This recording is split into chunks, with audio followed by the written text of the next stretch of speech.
Pengenalan yang pertama, Nabi Muhammad SAW telah menerima wahyu daripada Allah yang disampaikan oleh Malaikat Jibril ketika baginda berumur 40 tahun. Wahyu pertama diturunkan pada tahun 610 Masihi. Selepas wahyu ketiga, Nabi Muhammad SAW mula berdakwah untuk mewujudkan masyarakat Islam di Mekah. Yang kedua, dakwah Nabi SAW boleh dibagikan kepada dua peringkat, iaitu peringkat sulit dan terang-terangan. Peringkat pertama, dakwah dijalankan dalam kalangan ahli keluarga, saudara mara dan sahabat. Contohnya, Sayyidatina Khadijah iaitu wanita pertama, Sayyidina Abu Bakar As-Siddiq, Sayyidina Ali bin Abi Talib dan sebagainya. Peringkat ini dijalankan secara berhati-hati di rumah Al-Arqam di Bukit Safa. Dakwah ini dijalankan selama 10 tahun, namun telah mewujudkan penentangan yang hebat daripada kaum Quraisy. Mereka menggunakan berbagai cara untuk menentang dakwah Nabi Muhammad SAW, namun tidak dapat melemahkan semangat baginda untuk meneruskan perjuangan dakwah tersebut. Yang ketiga, penentangan ini menyebabkan Nabi Muhammad SAW terpaksa menghadapi pelbagai rintangan bersama para sahabat dan pengikut-pengikut baginda. Nabi Muhammad dianggap membawa agama sesat dan mendapat tentangan hebat, terutama daripada kaum bangsawan Quraisy. Contohnya Abu Lahab, Abu Jahal, Abu Sufyan bin Harb dan sebagainya. Oleh itu, terdapat pelbagai proses penentangan Nabi SAW oleh kaum musyrikin Quraisy. Permusuhan kaum Quraisy terhadap Nabi Muhammad SAW. Sayyidina Umar telah mengumumkan keislamannya dan memeluk agama Islam secara terang-terangan. Dengan keislaman Sayyidina Umar telah membawa kelemahan ke dalam tubuh Quraisy kerana beliau masuk agama Islam dengan penuh semangat sama seperti beliau menentang dahulu. Bahkan beliau terus melawan Quraisy dan cuba untuk menghalangnya dan kaum muslimin daripada melakukan ibadat di dalam Kaabah. Di sini kaum musyrikin menyedari bahawa penderitaan yang dialami oleh Nabi Muhammad SAW dan juga para sahabat tidak dapat mengubah kehendak orang dalam menerima agama Allah SWT. Setelah masyarakat kaum musyrikin mengadakan pelbagai hilah dan kaedah untuk membendung perjuangan Nabi Muhammad SAW tidak membuahkan sebarang hasil, kaum musyrikin telah membuat rencana lain untuk mengatur langkah seterusnya. Mereka telah bersepakat mempengaruhi kelompok Bani Hashim dan juga Bani Muttalib yang merupakan pendukung perjuangan Nabi Muhammad SAW. Seterusnya, kaum musyrikin telah membuat satu penyertaan yang digantungkan pada dinding Kaabah sebagai satu pengukuhan dan registrasi bagi Kaabah. Kandungan penyertaan tersebut ialah masyarakat Quraisy tidak boleh mengadakan hubungan persaudaraan sama ada melalui perkahwinan, jual beli, saling kunjung mengunjung atau segala perantaraan yang bersifat menguntungkan keluarga Nabi Muhammad SAW. Menurut kaum musyrikin, politik yang negatif iaitu politik yang membiarkan orang kelaparan dan melakukan pemboikotan, begini akan dapat memberikan hasil yang lebih efektif daripada politik kekerasan dan penyiksaan. Seterusnya, mereka juga beranggapan bahawa kaedah tersebut akan menghadkan lagi aktiviti pergaulan dan merumitkan lagi kegiatan mencari nafkah bagi kedua-dua kelompok tersebut. Tetapi Nabi Muhammad SAW tidak sedikit pun tergugat dalam menyebarkan syiar Islam secara berdakwah. Akan tetapi ternyata Nabi Muhammad SAW sendiri lebih bersemangat, malah makin teguh berpegang pada tuntutan Allah SWT juga kepada keluarganya. Akhirnya, kaum musyrikin telah membuat keputusan dengan mencungkil semula perjanjian yang ditandatangani berdasarkan persetujuan kaum musyrikin pada masa lalu. Ini berikutan masyarakat kaum musyrikin telah menganggap bahawa rintangan dan halangan terhadap Nabi Muhammad SAW tidak membawa sebarang keuntungan terhadap diri mereka semua. Seterusnya, pelbagai halangan dan cubaan yang memilukan. Nabi Muhammad SAW pula telah menerima dugaan yang lebih lanjut daripada Allah SWT, iaitu bapa saudara baginda iaitu Abu Talib telah wafat ketika berusia 87 tahun. Abu Talib merupakan seorang pembantu yang berperanan besar dalam menyebarkan risalah daripada Allah SWT dari sudut moral maupun material. Abu Talib juga merupakan seorang hamba yang berpengaruh dalam masyarakat. Beliau juga merupakan perisai dan memberi perlindungan kepada Nabi Muhammad SAW. Tidak lama kemudian, selepas kewafatan bapa saudara baginda diduga dengan kewafatan isteri baginda yang bernama Siti Khadijah, iaitu seorang wanita bangsawan dan hartawan di kota Mekah. Siti Khadijah memiliki kepribadian yang amat mulia dalam bermasyarakat. Beliau juga merupakan penghibur dan penenang jiwa buat Nabi Muhammad SAW dikala Nabi dalam kesedihan dan menemui kesukaran. Seluruh harta benda dan serta fikiran juga telah dikorbankan untuk kesempurnaan dakwah Nabi Muhammad SAW. Dengan kewafatan mereka berdua yang merupakan insan yang amat Nabi sayang, telah wafat di waktu puncak permusuhan kaum musyrikin, dan tahun itu juga merupakan tahun paling duka cita dalam kehidupan baginda.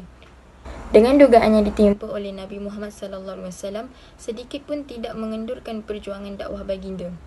Apabila baginda mendapati bahawa mereka sudah tidak lagi sesuai sebagai pusat dakwah Islam, baginda telah membuat keputusan untuk berpindah ke luar kota Mekah. Baginda menuju ke Taif dan menemui pemimpin-pemimpin kabilah tersebut serta mengajak mereka untuk memeluk agama Islam. Akan tetapi suruhan Nabi Muhammad SAW juga telah ditolak dengan mereka dengan keras. Nabi Muhammad SAW telah diusir, disorak-sorak dan dikejar sambil dilemparkan batu. Kemudian Nabi Muhammad SAW juga tidak berasa marah kepada mereka. Malah Nabi Muhammad SAW juga berdoa semoga Allah SWT mengampuni perbuatan kaumnya dan memberi kekuatan dalam dirinya untuk meneruskan risalah landasan Tuhannya. Saya akan kongsikan 8 cara-cara penentangan kaum musyrikin terhadap dakwah Rasulullah SAW. Pertama, bertemu dengan Abu Talib, iaitu bapa saudara kepada Nabi. Mereka, kaum musyrik ini cuba mempengaruhi Abu Talib supaya menghalang dakwah Rasulullah SAW dan menyuruh baginda untuk menghentikan dakwahnya. Yang kedua, dengan menyiksa umat Islam. Mereka menyiksa dan menyakiti Rasul dan umat Islam seperti Bilal bin Rabah dan Sumayyah yang disiksa oleh majikannya. Selain itu, ialah dengan kompromi. Mereka meminta Rasul agar bertolak langsung untuk mengamalkan ajaran Islam dan ajaran mereka secara bersilih ganti. Hal ini dirakamkan buktinya dalam surah Al-Kafirun ayat 1 sehingga 6. Seterusnya ialah memburuk-burukkan dakwah Islam. Mereka memisungkan perhatian masyarakat Mekah dan memburuk-burukkan ajaran Islam. Di samping itu, mereka juga memberikan tawaran. Mereka menawarkan harta, pangkat, wanita kepada Rasul sebagai ganjaran untuk menghentikan dakwahnya. Kemudian, mereka melakukan pemulauan. Mereka memulaukan Bani Muttalib, Bani Hashim serta orang Islam dengan memutuskan segala bentuk perhubungan mereka. Tambahan lagi ialah ancaman bunuh. Mereka mengancam untuk membunuh Rasul sehingga turun wahyu untuk Rasulullah SAW untuk berhijrah. Dan akhir sekali, mereka menghalang jemaah haji untuk mendengar dakwah Rasulullah. Mereka menyebarkan tuduhan yang tidak berasas kepada Rasul supaya Rasulullah tidak percaya untuk mempengaruhi mereka dengan ajaran Islam yang dibawa.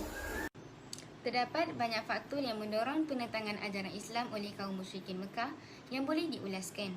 Antara dari aspek agama, yang pertama, ajaran Islam ini amat menekankan akidah tauhid, iaitu percayakan Allah yang Maha Esa dan menentang amalan syirik. Yang kedua, ajaran Islam yang disampaikan oleh Nabi Muhammad SAW itu bertentangan dengan agama berhala. Seterusnya, sebagai contoh, agama berhala dianggap sebagai agama tradisi nenek moyang mereka dan kaum musyrikin menentang Nabi Muhammad SAW yang dianggap sebagai orang yang mahu meruntuhkan tradisi itu dan mahu mempertahankan pusaka nenek moyang. Selain itu, dari aspek takut akan hari pembalasan, yang pertama, Islam mengajar manusia tentang hari pembalasan atau hari kiamat. Yang kedua, segala amalan di dunia sama ada, baik atau jahat, akan dikira pada hari pembalasan dengan saksama. Selanjutnya, dosa pahala dan seksa neraka dan hari kiamat begitu menakutkan kaum musyrikin Mekah dan perbuatan kaum musyrikin ini akan dibalas dengan sesaan api neraka. Dalam pada itu, dari aspek politik, yang pertama, prasangka merebut kekuasaan dalam kabilah besar kaum musyrikin. Yang kedua, terdapat beberapa golongan pembesar yang saling bersaing untuk merebut pengaruh kekuasaan tunduk kepada Nabi Muhammad SAW. Yang ketiga, kaum musyrikin mempunyai perasaan iri hati dengan kedudukan Nabi Muhammad SAW sebagai Rasul dan Nabi Dan selepas itu mereka ialah Umayyah bin Abi Al-Saq pernah menyatakan keinginan menjadi seorang Nabi, dan Al-Walid bin Al-Mughirah berasa terlalu kecewa apabila mendengar Nabi Muhammad SAW menerima wahyu. Dan sikap permusuhan ini timbul kerana sifat mereka yang dengki dan cemburu dengan bakat kepimpinan yang ada pada Nabi Muhammad SAW. Di samping itu, dalam aspek ekonomi, yang pertama, orang musyrikin menganggap Islam tidak akan menggalakkan kemasukan orang asing ke kota Mekah.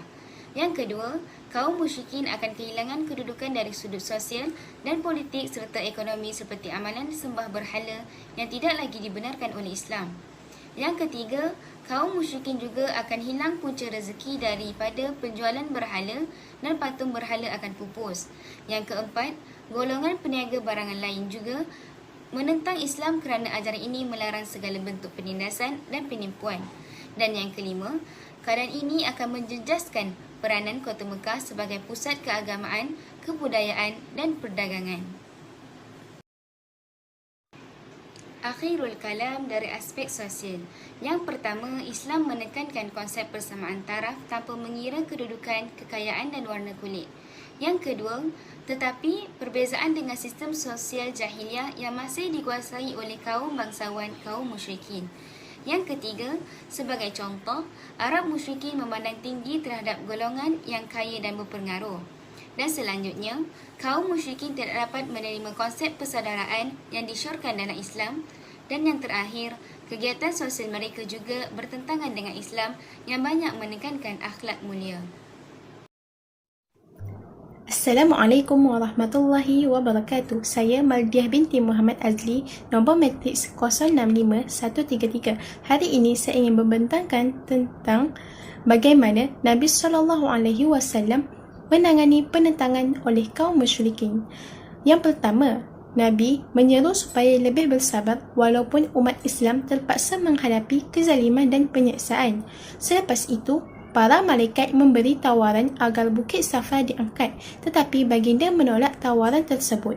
Yang kedua, Rasulullah SAW memerdekakan hamba yang diseksa oleh tuannya sendiri dan memberikan bantuan kepada orang-orang yang lemah.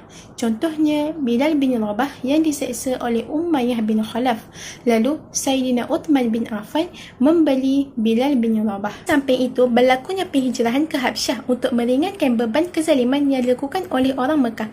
Tujuan penghijrahan ini kerana ketika itu rajanya beragama Nasrani dan bersikap adil. Penghijrahan ini berlaku sebanyak 2 kali, iaitu tahun ke-5 dan tahun ke-7. Tambahan pula, Rasulullah SAW mencari perlindungan dengan berlindung di bawah perlindungan orang-orang Mekah, terutamanya daripada Bani Hashim itu sendiri. Malah Abu Talib bin Hashim melindungi Nabi sepenuhnya. Sementara itu, hamba yang telah dibeli dan dimerdekakan mendapat perlindungan menerusi undang-undang tetamu atau jiran, iaitu Qanun Al-Jiran. Akhir sekali, Rasulullah SAW berhijrah bersama Sayyidina Abu Bakar radhiyallahu anhu ke Madinah ketika kaum musyrikin mengepung rumah dan hendak membunuh baginda. Penghijrahan ini memberi impak positif dan sinar baru, dan kejayaan daripada penghijrahan ini kerana pemikiran yang cerdas dan strategi yang berkesan. Kesimpulan, yang pertama, akhir sekali, walaupun baginda Rasulullah SAW perlu menghadapi pelbagai tentangan daripada kaum Quraisy seperti peperangan, kata hinaan, cacian dan sebagainya, baginda telah mendapatkan kejayaan di sebalik pengorbanan yang telah banyak dilakukan. Yang kedua, Rasulullah bertanggungjawab terhadap dirinya sebagai seorang mukallaf, bertanggungjawab kepada keluarganya sebagai kepala keluarga, dan bertanggungjawab terhadap manusia umum sebagai Rasul yang diutuskan oleh Allah Subhanahu Wa Taala. Di sini, kita dapat melihat bahawa agama Islam adalah agama yang benar untuk manusia. Yang ketiga, penentangan yang telah dilakukan oleh kaum Quraisy menyebabkan pengikut-pengikut Nabi Muhammad SAW ketika itu lebih bersemangat untuk berjihad di jalan Allah. Jadi, sebagai orang yang beriman, kita mestilah berpegang teguh dengan agama Islam dengan bertakwa kepada Allah dan beriman kepada Rasulnya.